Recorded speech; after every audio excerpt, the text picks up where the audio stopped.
Peter Credlin, live on Sky News Australia. Good evening, welcome to the show. Here's what's coming up tonight on Credlin. Anthony Albanese in crisis mode following that disastrous appearance at a domestic violence rally.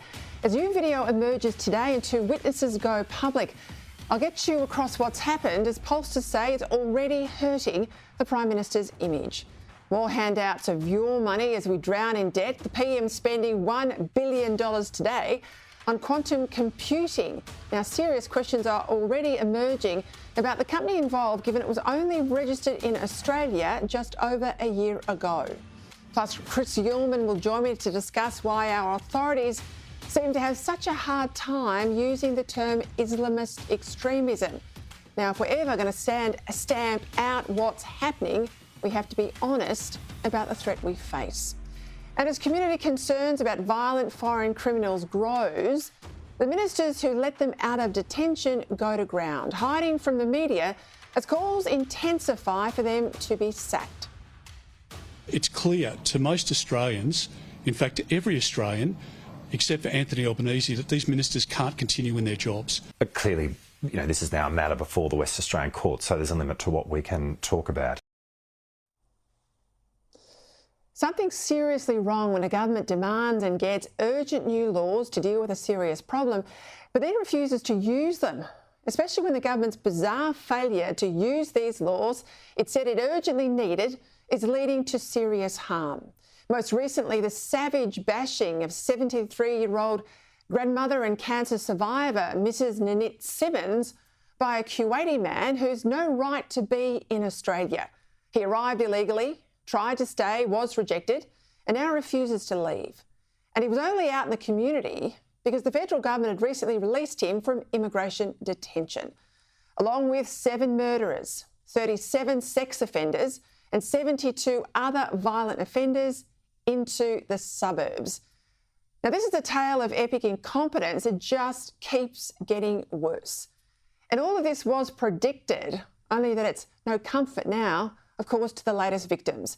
Nanette and her husband, Philip Simmons, who suffered a violent home invasion at the hands of this Kuwaiti man, it's alleged, that's left the couple broken with much of their life savings gone, and Nanette with those horrific facial injuries. It's alleged by police that the former detainee, Majid Jamshidi Dusukhan, gained entry to the Simmons home after pretending to be a police officer. And despite being charged 2 weeks before this attack with breaching his bail conditions, he was bailed, let back out into the Perth community. Now, this week, another of those foreign criminals was also let out on bail, this time a Sudanese man, despite reportedly breaching his visa conditions on 3 occasions, an offence which, thanks to laws passed last year, carries a maximum penalty of 5 years jail. Laws, it seems, as I said, that are hardly worth the paper they're written on because the federal government is yet to use them, doesn't seem willing to use them, and victims like Lynette and Philip are paying the price. Now, what's wrong with our legal system that violent criminals are so constantly being let out to allegedly commit more crimes? And what's wrong with the government that it seems incapable of responding to a problem that it created and now won't use the powers it has to fix it? The government's first mistake was not to anticipate the High Court's decision in last year's NZYQ case, even though it had clearly been flagged, and to have a solution, a plan B, in case they lost the case, ready to go. Its second mistake was to release more than 150 foreign criminals, most of them violent offenders, when the High Court had only ordered one, the bloke we only know as NZYQ, to be released. But its third and biggest mistake has been to fail to put monitoring devices on all the dangerous criminals it's now let out, and to fail to bring any applications, not a single one, for preventative detention for those foreign criminals who are continuing to be dangerous in the community. Now, Nanette Simmons is just the latest victim of this incompetence, and all the Prime Minister could do today was to wring his hands and say sorry. Well, the first thing that I'd say is that our thoughts and I'm sure the thoughts of all Australians will be with those who've been affected by this. It's inappropriate to comment further given it's in the middle of the investigation by WA Police. Of course, state bail schemes are run by the states by definition. Not good enough. So bloody weak. He was happy to arrogantly tell organisers of that women's anti-violence rally on Sunday that he's the Prime Minister, he runs the country, and yet when it comes to real action, he does nothing. And those two clowns in his ministry, Andrew Giles and Claire O'Neill, well, they've both gone into hiding. Now, I've never in my life seen a more gutless response from ministers charged with the job of keeping Australians safe. Quite rightly, Peter Dutton, who has held these portfolios in the past, he knows what the job entails. He says they must go. Minister Giles is nowhere to be seen. Claire O'Neill is in witness protection. She's not coming out to face the media. It's clear to most Australians, in fact to every Australian, except for Anthony Albanese, that these ministers can't continue in their jobs. Even Jackie Lambie, normally an apologist for this Labor government, said this. I actually think they've completely lost control. I have to be honest, I don't have much confidence when it comes to our border security under the current government.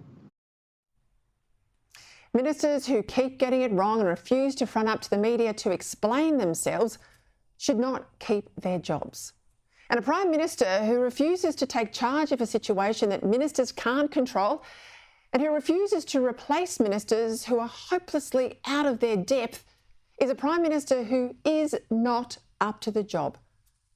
Right now, we've got 150 foreign criminals loose on the streets, with maybe more soon to join them after the current High Court case is decided, and a government that can't decide what's more important, the rights of criminals who shouldn't be here or the rights of citizens to be free from violent foreigners. The last Labor government could not stand up to people smugglers. And this one, well, it can't stand up to foreign criminals who are becoming untouchable because their old countries won't take them back. And this country, can't or won't lock them up. Can you imagine John Howard or Tony Abbott putting up with this rot?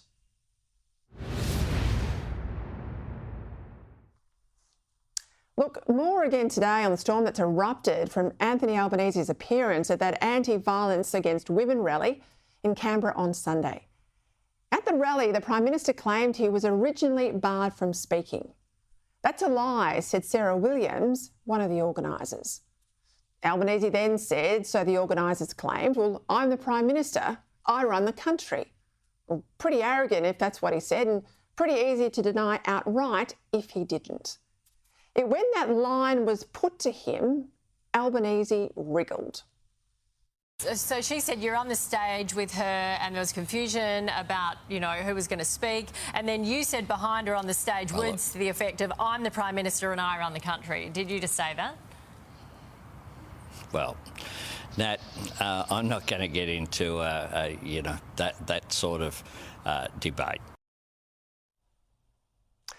And this morning, two witnesses turned up on Sydney Radio to back in Sarah's version of events over those of the Prime Minister.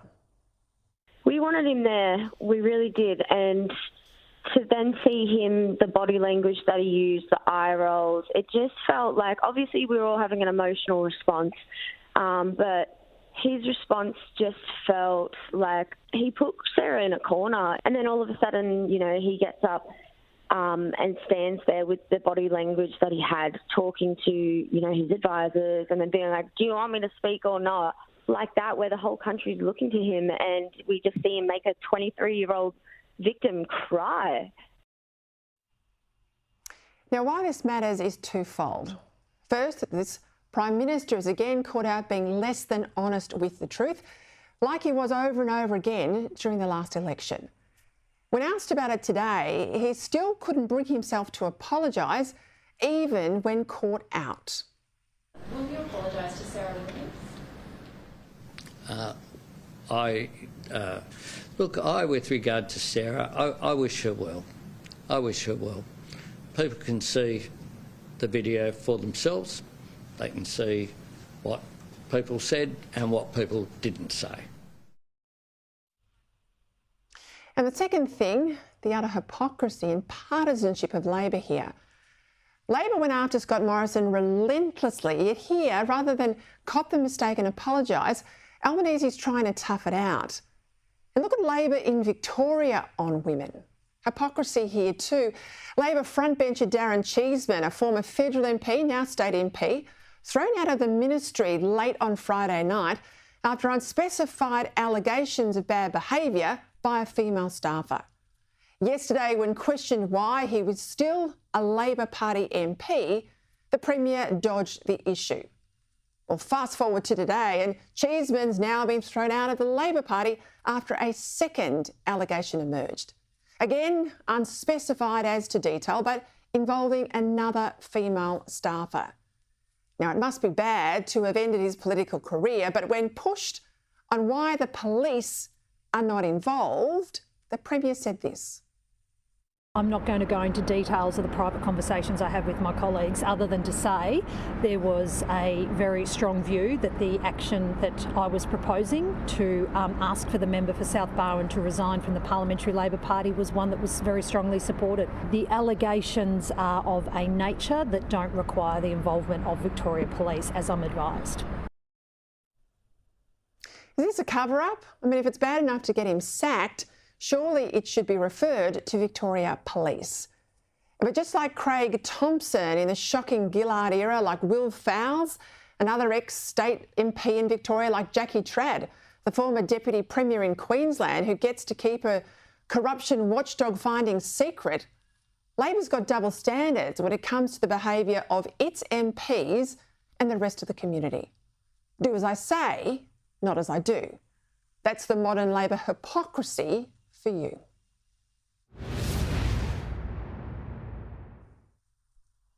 Let's get the headlines now out of Canberra. Joining us, Sky News political reporter Cam Redden. Good evening. Another man released from immigration detention has been charged with allegedly breaching his visa conditions.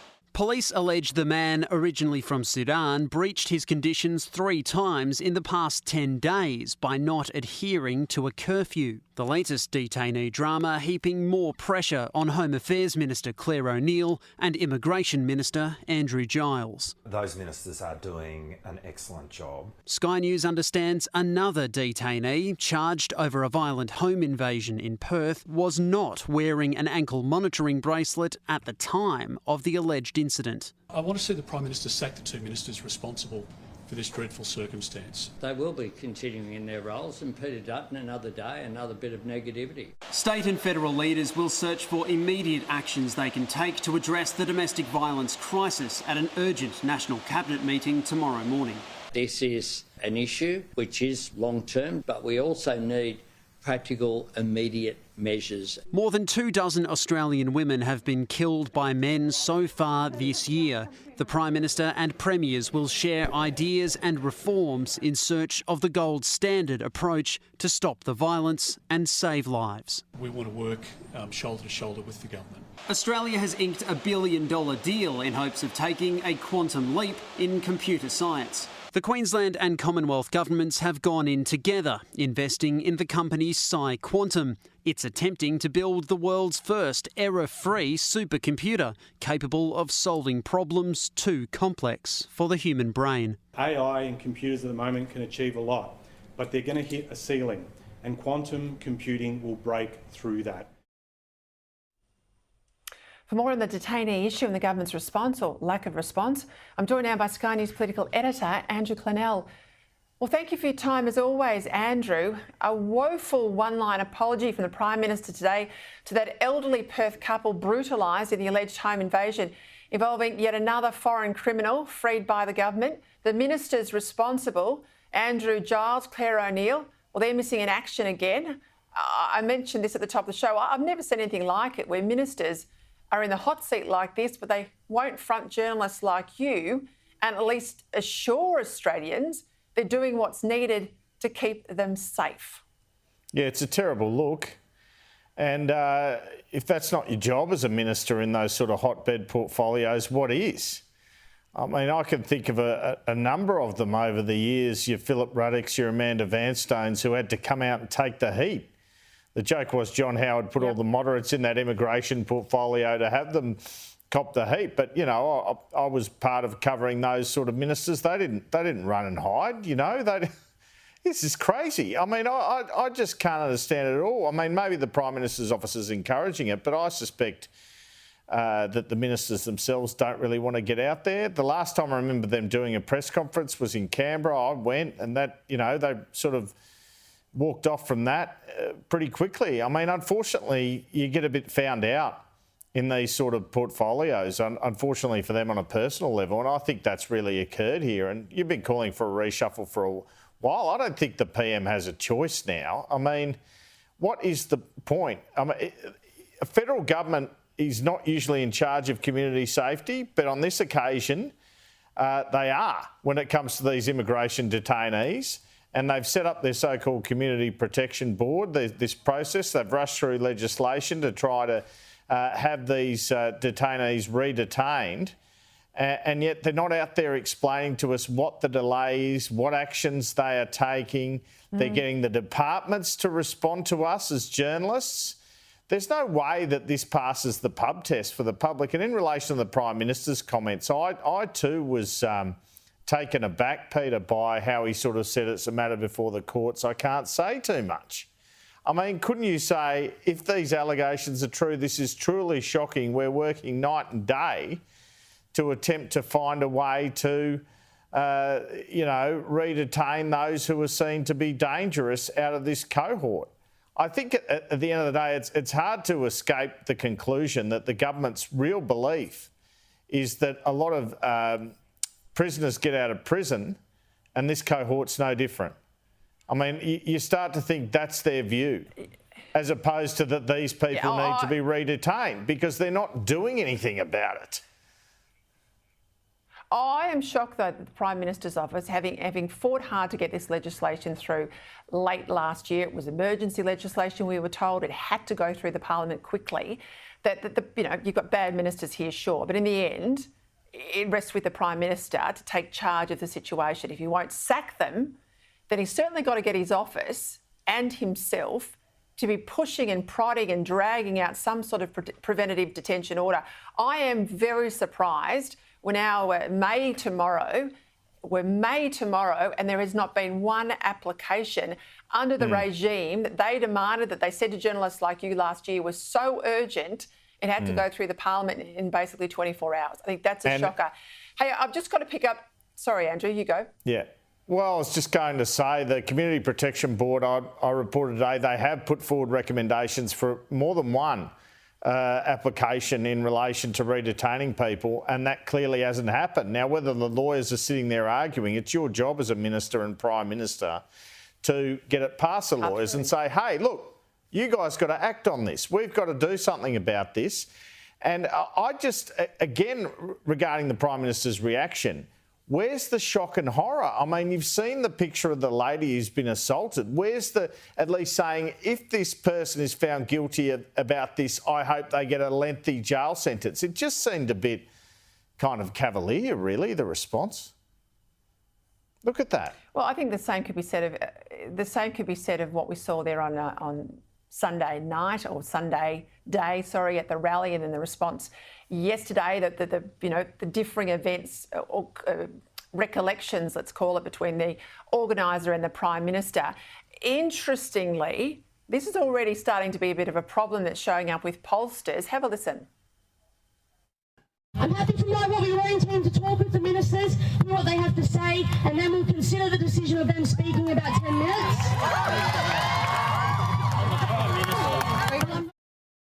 The lack of action on key issues like this, like the gender violence issue, from a Prime Minister that built a persona around, I'm the boy from social housing, public housing, raised by a single mother. Here's a bloke who should have understood what it was like to do it hard and should have been working his butt off for Australians that are doing it hard. And they're not seeing that. So you get this sense of betrayal. Andrew, what do you reckon? I reckon it's a bit ScoMo-esque, that particular response. And what happens, as you know, with these guys, Peter, is they take it personally, don't they? They take it personally. It's ironic that they talk about the role because they forget the role. And the role is not to take it personally. So instead of saying they're taking it as an affront, do you want me to speak or not? I'm the Prime Minister, getting offended and all, this umbrage. You just go, hey, if you want me to speak, I can. If you don't, I'm fine with that too. And then everyone thinks, oh, that's a really reasonable response. It's hard to be on all the time, but he let his guard down there and he reacted badly. And look, he's trying to now avoid the issue, as you pointed out. And all he needs to say is, well, I could have chosen my words better. What's wrong with that? Just admit. Yep. People like when you admit when you're wrong, because none of us are right all the time. Although, as you know, all these politicians think they're right all of the time, Peter. They can get pretty arrogant pretty quickly, and I think that's going to be his undoing. That's what it feels like. It's not Hawaii-esque yet, but he's skating in that same sort of territory. Andrew, thank you as always. Thanks, Let's go to some growing concerns this afternoon about how investments are going to be made under Labor's new multi-billion-dollar Made in Australia plan. Today's announcement that $1 billion will be invested in a US-based quantum computing company has done little to ease concerns. The joint funding from the federal and Queensland governments to build a so-called fault-tolerant, commercially useful quantum computer in Brisbane has raised a lot of questions. Joining me now to discuss this, Shadow Government Services Minister, Paul Fletcher. Paul, thank you for your time. A lot of secrecy around the selection process to get to the point that this $1 billion from taxpayers was awarded to this company today. There doesn't seem to be a hell of a lot of transparency, and this is a lot of money. Good to be with you, Peter, and that's right. This process has been clouded in secrecy. There was no public, transparent expression of interest process to call for applications. A small number of companies, as I understand it, were invited to participate, but they were required to sign non-disclosure agreements. And as I understand it, the terms made it look like this had all been written so that PsiQuantum was going to be the winner. Of course, this is also a huge amount of money, $940 million. The government's been very cagey about what the commercial terms are, equity and debt, what's the mix, what's the interest rate on the loan, how long before it has to be repaid, what rights does the government and ultimately taxpayers get for putting in this taxpayers' money? Will there be a share of ownership of the company? Will there be rights to the intellectual property that's developed? Will there be a share of commercial royalties? None of that has been disclosed, and it's hard to have much confidence that the government, that this Labor government has negotiated in the way that commercial investors would. But I think there's a bigger question. Is it appropriate to risk so much taxpayers' money on a technology that on any view is several years away from being commercialisable? Is it appropriate to risk so much taxpayers' money on one company? I think those are all questions that taxpayers would be asking right now. Yeah, Paul, when I was digging around today, I noticed that PsiQuantum, this is the company, was only registered as a company in Australia about a year ago. And it was only within a week before the national quantum strategy from the government was actually even released. Now, I think it's fair that Labor explains why they chose this particular company. As I said, there are other companies here in Australia. One involves a former Australian of the Year, the quantum physicist Michelle Simons. She's got a company based in Sydney, yet we've gone with this offshore mob that's only just been registered in Australia. Yeah, look, let's be clear. Australia is very competitive globally when it comes to quantum computing. There's great research being done over many years at UNSW, at Sydney University, at ANU, at a number of other universities. There are several companies that are already involved in commercialising technology with people working here in Australia. So an obvious question is, why has the government chosen to allocate this very large amount of money to a company that's not based in Australia, it's based in the US? Yes, some of its founders are Australian. They've been working overseas for many years. Nothing wrong with that. But when you listen to Minister Husick He seems to be suggesting that bringing Australians home is one of the justifications for this very large investment. I think there's a real question about the impact this might have on market perceptions of all of those other Australian-based quantum computing companies, because the Australian government is effectively saying, well, we've looked across the board and we've chosen Quantum instead of all of the Australian-based companies. Does that do damage to their capacity to raise money? A number of those companies have raised significant money in the private marketplace, in the commercial marketplace, and are making very solid progress. So I think there is a non-trivial risk that this actually does damage to a number of well-developed, locally based quantum computing companies. What concerns me, Paul, this program, and this was discussed with Ross Greenwood last week, this Made in Australia, Future Australia program, he picked up a green alumina company that got a $400 million grant in recent days. He said that prior to receiving that grant, last year the company had only booked $25,000 in revenue. Like this one, very new, startup-based, again like this, all these non-disclosure agreements, commercial in confidence when you ask questions. Surely taxpayers are owed more transparency here. Absolutely, and the Coalition is very concerned at the way that the Albanese government is splashing around taxpayers' money, and as you rightly say, a complete lack of process. If this was a private sector venture capital company, they would have to be accountable to investors. They'd have to disclose a lot of information, but at least you would have the confidence that there were people involved in making these investment decisions who have some experience in doing this. What we've got now is a collection of former union officials splashing around huge amounts of taxpayers' money. And what we know is that Minister Husic visited PsiQuantum in Silicon Valley in both late 2022 and early 2023, and subsequent to that point, a process got underway within his department. The indications are that it was not a public or transparent process. In fact, we know that. But the indications also are, as I understand it, there was significant disquiet expressed from a range of sources across government that were asked to provide advice. And that would be so for a whole host of reasons. A very large amount of money, a bet on one company, a bet on one technology. Look, this is being positioned as a manufacturing program or a manufacturing funding, but what we know on any view is that this technology is early stage. It is several years away from turning into something that is robust, reliable and commercialisable if it ever gets to that point. Again, that is not to question the quality of the quantum research being done by PsiQuantum or indeed by a whole range of great companies located here in Australia. It is to question whether this is a wise and judicious use of taxpayers' money, or whether there's a very real risk that hundreds of millions of dollars of taxpayers' money are going to be squandered. Paul Fletcher, thank you. Of course, let's not forget Australia's drowning in debt. I make that point as well. All right, there's just been a bit of a break this afternoon, major twist in the Linda Reynolds defamation case against Brittany Higgins and her partner David Shiraz.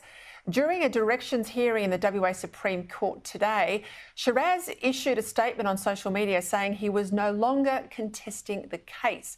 He says, and I quote, "I cannot afford to pay legal costs to defend myself over a 6-week trial. As a result, I have today informed the court that I will not fight Reynolds' legal action anymore. I now appeal," he says, "for Senator Reynolds to settle her litigation against Brittany. It's time to move on," he says. "It's time to let Brittany heal. The trial for this matter is currently scheduled for July 24. All right, after the break. The silence is deafening from both Ministers Giles and O'Neill. They're hiding from the media as another detainee is accused of a serious crime. The Liberal Dan Tehan up next, plus later Chris Uhlmann on why our Australian way of life is more fragile than it has been in generations.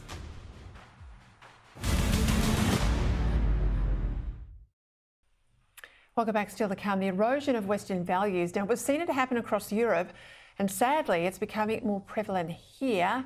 What can we do about it? But first, I want to return to the freed criminal detainee alleged to have been involved in the violent home invasion that included the bashing of a Perth grandmother. Details have emerged today about the background of the man in question and show he's been previously granted bail after a range of serious offences, all of which begs a question: why on earth is he out in the community when Labor now have the power to hold detainees and put them back into detention? For more, I'm joined now by the Shadow Immigration Minister, Dan Tehan. Well, Dan, thank you for your time. I think that's the question everyone's asking today. When he has form, when the accused has form, why was he out on the street? Why hasn't Labor used that preventative detention regime that we're all told was so urgent that it had to be rushed through the Parliament late last year? Well, it's a very good question, Peter, and the only people who can answer that are Andrew Giles and Claire O'Neill. But as you know, they've gone into hiding, so we're going to have to find ways to put that question to them.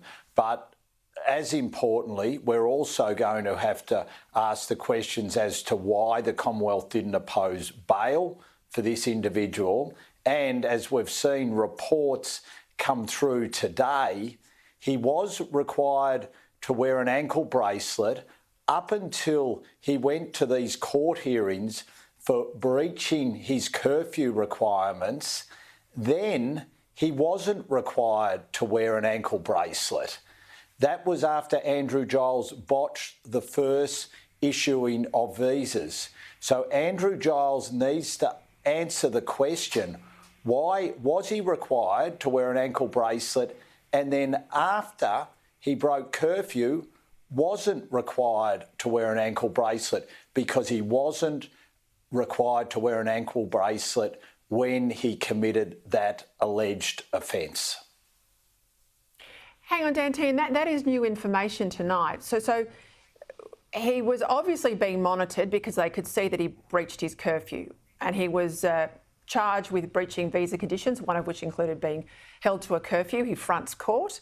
You would assume if you breach curfew, the last thing you do would be take the bracelet off them. I think the last thing you do is give them bail again, but the last thing you do is take the bracelet off them. Why on earth did that occur? Well, that is a very, very good question, and one Andrew Giles and Claire O'Neill need to answer. Now, we don't know the answer to a lot of questions. For instance, why they're not on a preventative detention order, why the Commonwealth didn't oppose bail. Now we need to know the answer to this question: why wasn't this individual required to wear an ankle bracelet, where it seems by reports that he was previously? Everywhere we look, this is a complete and utter mess. And the Prime Minister has confidence in these two ministers. He has confidence in Andrew Giles. That says a lot about the Prime Minister, because I can tell you, the more the Australian community find out about this, the more they do not have any confidence in these two ministers.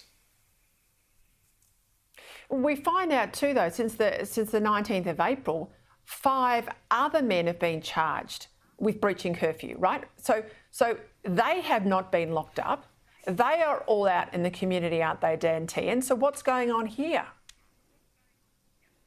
Well, it's another very, very good question. Are they all required to wear ankle bracelets, or are they like this individual where reports are saying that he wasn't? We need some transparency around this. Once again, the Prime Minister, Anthony Albanese, is quite happy for this to occur.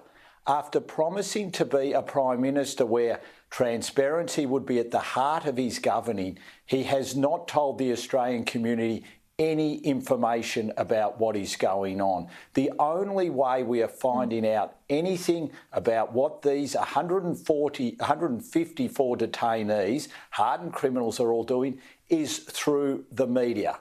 It is an utter disgrace, and the Australian people deserve better. And if Anthony Albanese thinks this is how you treat the Australian people, well, I think they're going to get very, very sick of this government very, very quickly. Dan, just quickly, you've been around a long time. I mean, have you ever seen a situation, and you've been a minister, right? So you know there are good days, tough days, days that you have to take your medicine out there with the media. Have you ever seen a situation where you know, the portfolio is front and centre? It's not about insider Canberra bubble stuff. It's about the security of people in the community. There's 150 foreign criminals out there that we all wanted to deport, but we're stuck with, that this government's now let out into the community. Have you ever seen a situation where the ministers won't front the media when you've got imagery like that of a grandmother bashed as hard as she was bashed, allegedly, by one of these men? No, I haven't. From woe to go, this has been the greatest fiasco I have seen in my lifetime. I have never seen two more incompetent ministers handle an issue in such an incompetent way. I mean, I ask you, Peter, because you've been around as long as I have. Have you ever seen two ministers mishandle an issue like this, and not only mishandle it, not front up and take responsibility? You'll remember that press conference 5 weeks ago, the last sitting of Parliament, where they literally did a 4-minute press conference, the two of them, and they ran from the media when the questions got hard. I mean, this is beyond a joke. And if it wasn't so serious, you would say to yourself, this can't be happening. But this is about the safety of the Australian community. And as we've seen, those images of the net, I mean, people would be saying, that could be my mother, that could be my grandmother, that could be my aunt. They will be concerned. And these ministers will not front up and do a full press conference and explain what has happened. I haven't seen anything like this before. Yeah, nor have I, Dan. I think it's just absolutely shocking. I'll leave it there. Thank you for your time. All right, after the break. It's time we're honest when discussing the terror threat, and we call out Islamist extremism rather than try and hide behind nonsense language. Plus, the worrying change proposed for the census that critics say is designed to dilute religion. More on that shortly.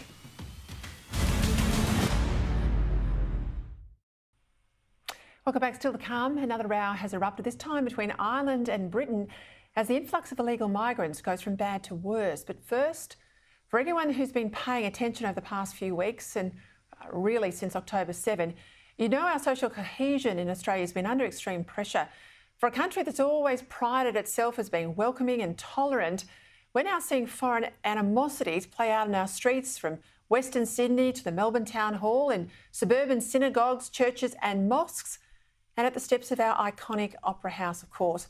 Those I've interviewed from Europe warn us not to let what's happened there happen here, and by that they mean the erosion of Western civilization's values.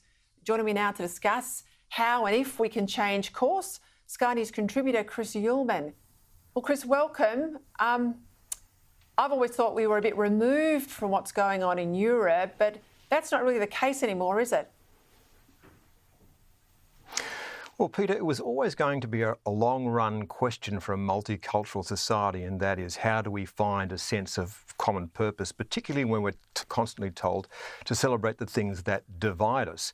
And so now we're seeing old world hatreds leach into the new world. I do think that there has to be a piece around citizenship and around unity that we're not hearing at the moment, which is when you do sign up to be an Australian citizen or a permanent resident of this country, you owe your first allegiance to this country, and you should try as best you can to leave your old hatreds behind you. Now, that doesn't mean that people can't have passionate disagreements, but when we see the kind of violence essentially that's escalating in and around our society at the moment, it has to be a real concern about how we find a sense of unity. I would caution this, though. Australia is no stranger to sectarianism. I grew up a Catholic, Irish Catholic background, and Protestants and Catholics were deeply divided in Australia, particularly during the First World War over the argument about conscription. So we can find a common cause, but I don't hear the public debate about what it is that we are going to build in Australia with a common purpose around.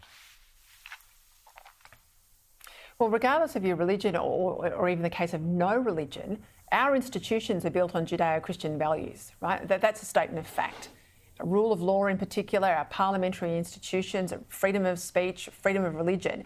There's a warning today from the President of the Australian Catholic Bishops' Conference, concerned about proposed changes to the census, which will lower the number of people identifying as religious. That's the argument.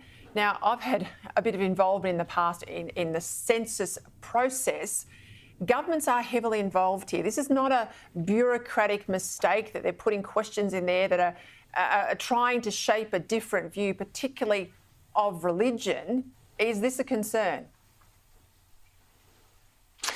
Yeah, look, I can't look into their hearts or know their minds or know what motivates it. I do know that particularly the Catholic Church is feeling under siege at the moment and would see this as being of a piece with a kind of assault on religion across the board. And the fascinating thing about Australia today, Peter, is that there is a religious war going on and only one side recognises that it's talking theology, because the idea of human rights that we have in Australia, which people see as a secular idea, actually comes from Christianity. It was when it was decided that you could have a personal relationship with God that people started to talk about individual human rights. So the child no longer recognises the parent anymore and is actively hostile towards it. Now religious institutions face the possibility that they won't be able to hire people that agree with their worldview inside their schools and their hospitals. And I think that's a huge concern. So make no mistake, this is a theological war at the moment. And one side is a state-based religion, which is trying to make sure that the old faiths are pulled into line. I've been pretty critical about the failure of authorities to call out Islamist terrorism. That's nothing against Islam per se. It's not about Muslim people. It's about Islamist terrorism. Now, Greg Sheridan today has picked up that theme in his column. The politicians, the police are all dancing around it. Surely we can't defeat what it is unless we name it. Oh, I would agree wholeheartedly. If it walks like a duck and quacks like a duck, it's a duck, right? So I don't know for sure because I've only seen reports of it, but if one of those young boys had a picture of Osama bin Laden on his phone, then he's got the wrong kind of heroes, and that is Sunni violent extremism that we are talking about there. Mike Burgess did call that out, by the way, at his annual threat assessment as being the greatest counter-terrorism threat to Australia. I do understand the argument that some are making about using the term religious extremism. That would go back to the fact that we saw an act of Christian extremism last year when those police were shot in Queensland. So I can understand the debate, but I think the clearest way to speak is if it's Christian extremism, call it Christian extremism. If it's Islamist extremism, call it Islamist extremism.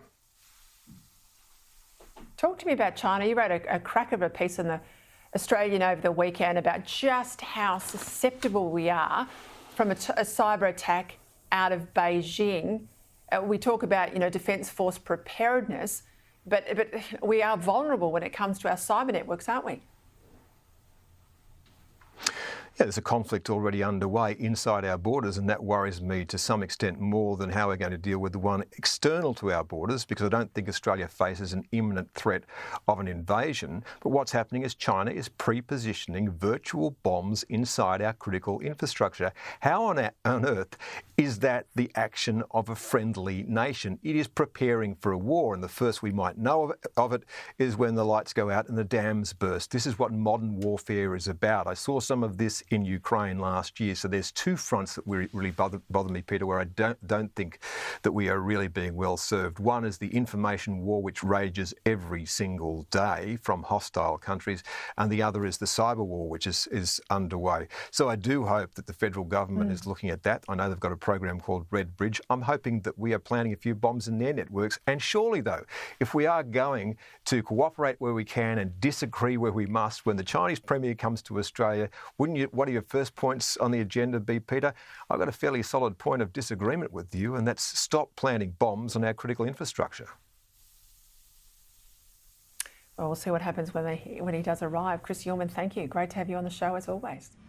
All right, after the break, more proof that if you don't control your borders, you can't control your country. Ireland and the UK head to head as more asylum seekers flood in, but also what would it mean if the International Criminal Court hands down warrants for Benjamin Netanyahu and others from Israel?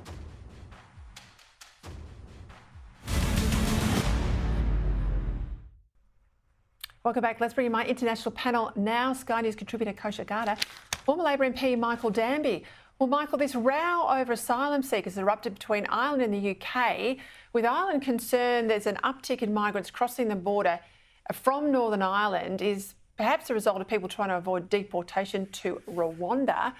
Well, I think deportation's a good thing. Is it going to happen, and what's this mean for their relationship?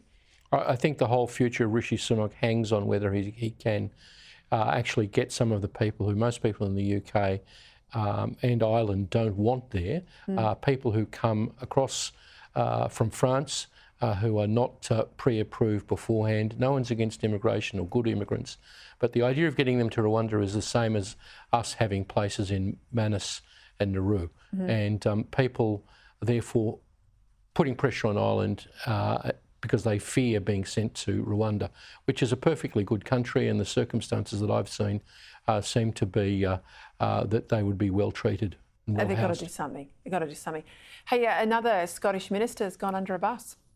Sure has. I think we're seeing predictable consequences of, I think, what's happened in Scotland and certainly in much of the Western world with this coalition of the fringes in both sides, especially on the left. Their coalition fell apart where he didn't agree with something the Greens wanted, an extreme position according to what mainstream views would be around EVs and all of that. But more broadly, he's been in hot water for many things, criminalising hate speech, the trans issue. He was in the crosshairs of J.K. Rowling and all of that. So I think that's why this particular individual is gone, and the party overall seems to certainly have some headwinds after a long winning streak for a long period of time.